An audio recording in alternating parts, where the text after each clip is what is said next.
What does it take to build a global empire? One that redefines how the world eats?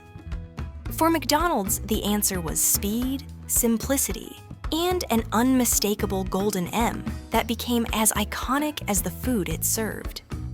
But behind the fries, shakes, and Big Macs lies a story of ambition, conflict, innovation, and decline. Once the crown jewel of American fast food, McDonald's has seen its reputation falter in the 21st century.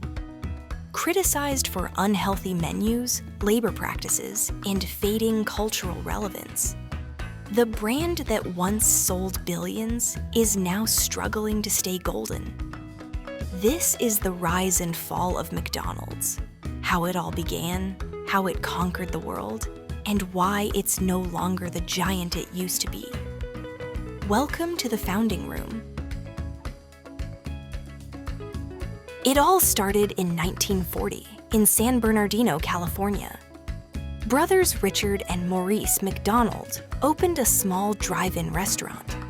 It wasn't revolutionary yet, but by 1948, they had introduced something new: the Speedee Service system. Inspired by assembly lines, they streamlined food preparation, slashing wait times and cutting costs. Burgers, fries, and shakes were the stars, fast, cheap, and consistent. It wasn't glamorous, but it worked.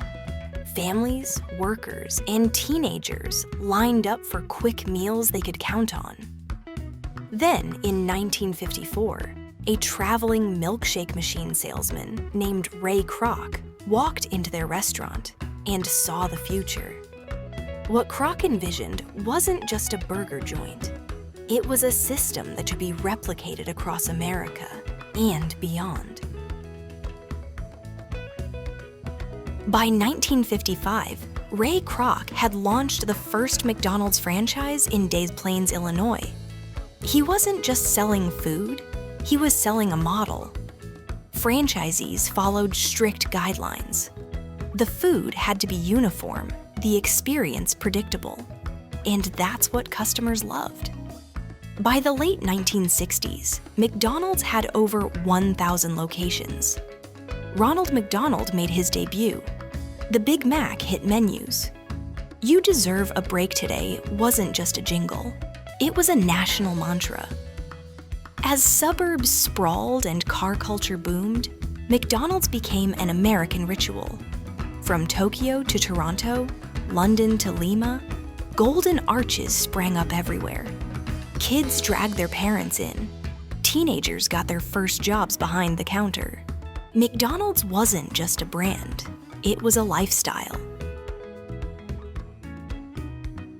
The 1980s and 90s marked McDonald's golden era. The company was a cultural juggernaut. Partnerships with Disney brought in millions of kids. Happy Meals became a rite of passage. The Monopoly game had customers collecting pieces for prizes year after year.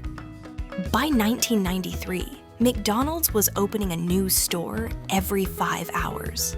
The company was practically printing money. The secret? Precision and predictability. Franchisees followed a strict playbook. Suppliers delivered identical ingredients worldwide. And every burger looked and tasted just like the last one. Even the real estate strategy was genius. McDonald's wasn't just in the food business. It was in the land business, owning properties and leasing them to franchisees. It seemed nothing could go wrong.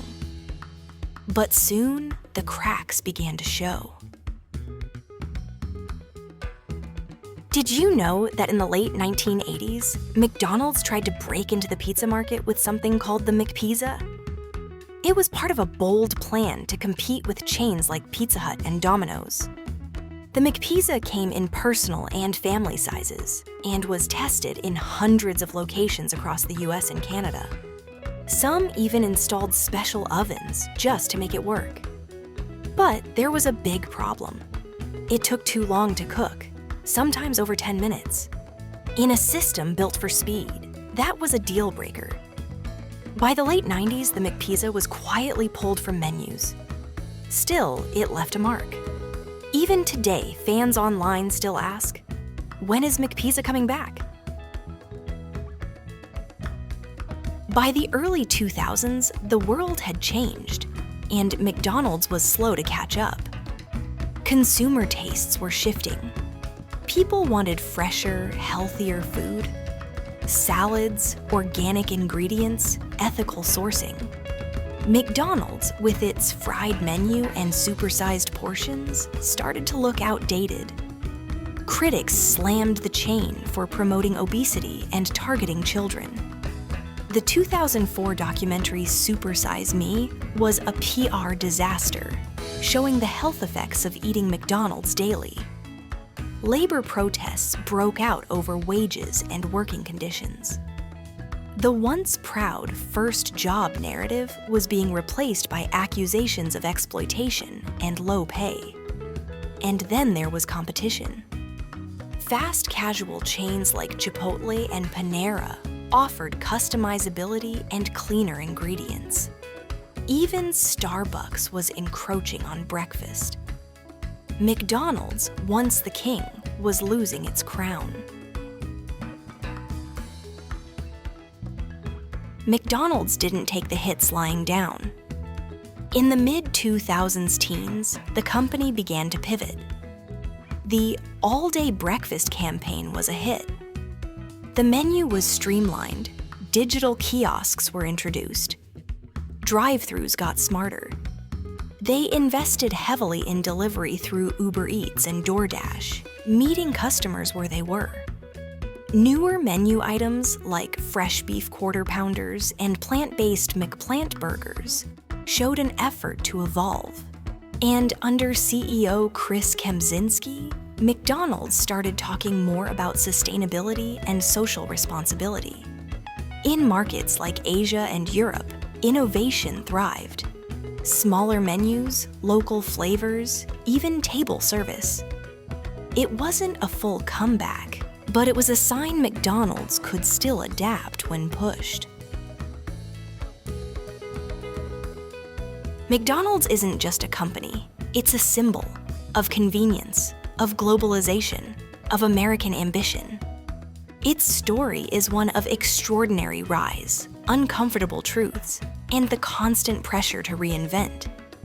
Today, McDonald's still serves millions daily, but it walks a tightrope, balancing profits with ethics, speed with quality, and nostalgia with modern demands. Whether it can fully reclaim its past glory remains to be seen. But one thing's clear, McDonald's changed the way the world eats.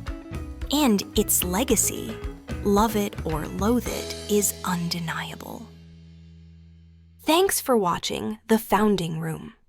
If you enjoyed this deep dive into the rise and fall of McDonald's, give us a like, subscribe, and hit the bell so you never miss a story. Until next time, stay curious, and we'll see you in the next episode.